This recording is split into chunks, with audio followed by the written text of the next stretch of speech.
يا مساء الورد والفل والياسمين، ازيكم؟ عاملين ايه؟ وحشتوني جدا. النهارده جايبه لكم قصه او حكايه عن واحده مهمه جدا، السفيره عزيزه. سفيره عزيزه زي ما احنا شفنا قصه الفيلم، وفي لقب السفيره عزيزه.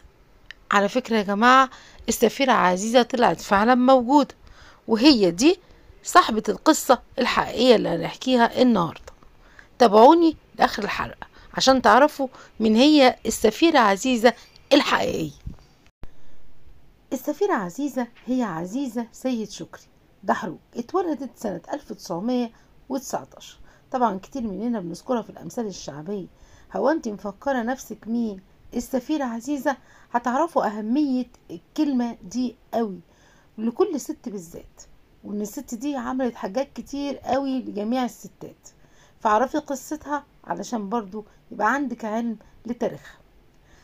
قلنا اتولدت عزيزة في مدينة ميت غمر، بالتحديد سنة 1919. والدها كان طبيب مشهور اسمه سيد شكري دحروج، وسماها عزيزة على اسم والدته، وكان هو المعلم ليها في كل شيء، وتعلمت منه العطاء بلا حدود. وكان بيراعي والدتها اللي كانت أصيبت بزهايمر في سن صغير جدا، وكمان كان عنده 5 أطفال هو اللي كان بيراعيهم هو وعزيزة، وخصوصا أخوها حسين اللي كان أصم منذ ولادته. وفي عام 1938 أكملت عزيزة دراستها والتحقت كمان بالجامعة الأمريكية، واتخرجت منها سنة 1942. وبدأت عزيزة تهتم بالأعمال الخيرية، كمان كانت بتتطوع في أعمال كتير زي والدها اللي علمه لها، وحاجات كتيرة علمها لها والدها. وكانت تلميذة لزوجة العالم البلجيكي بهمان، ده في نادي السيدات القاهرة. اتعلمت منها كتير قوي، زي إدارة الجمعيات وإزاي تنشئها. وفي سنة 1951 اتجوزت عزيزة هانم من أحمد حسين بيه اللي تعين وزير النحاس باشا. وبدأت هي وجوزها رحلة كفاح اجتماعي، بدأت تعرف مشاكل الفلاحين وكمان تحلها، وأهم قرية بدأت بيها قرية سنديو. وقبل الثورة بأيام اتولى والدها وزارة الصحة، ده في أواخر وزارة أيام الملك، وكانت عزيزة خارج البلاد ساعتها. وسافرت عزيزة هانم بصحبة جوزها أحمد باشا حسين إلى الولايات المتحدة بناء على دعوة من الأمم المتحدة نفسها، ودعي زوجها عشان يدرس التنمية الريفية في دول الكاريبي والمكسيك.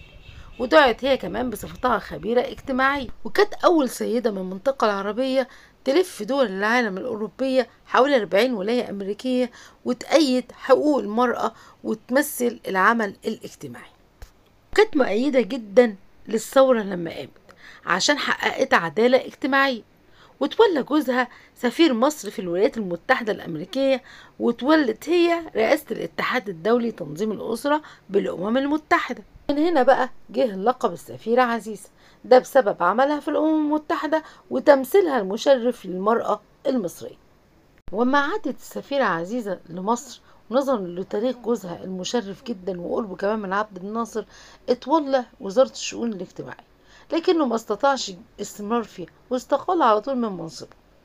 وكان للسفيرة عزيزة العديد من الخدمات الاجتماعية اللي كانت غريبة جدا على الشعب المصري في الوقت ده، خصوصا انها كانت بتعمل حضانات في القرى، وبتدعو كمان لتنظيم الأسرة، وده ما كانش موجود عند الفلاحين خالص، كانوا بيخلفوا بالأربع وبالخمس عيال ما شاء الله عليهم.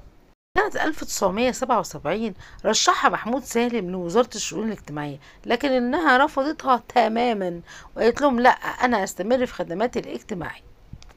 وفي 19 يناير 2015 اتوفت السفيرة عزيزة، وهي دي السفيرة عزيزة الحقيقية، ودي صورتها فعلا وهي شابة. يعني مش الفنانة سعاد حسني اللي عملت فيلم السفيرة عزيزة وكانت بطولته مع شكري سرحان سنة 1961.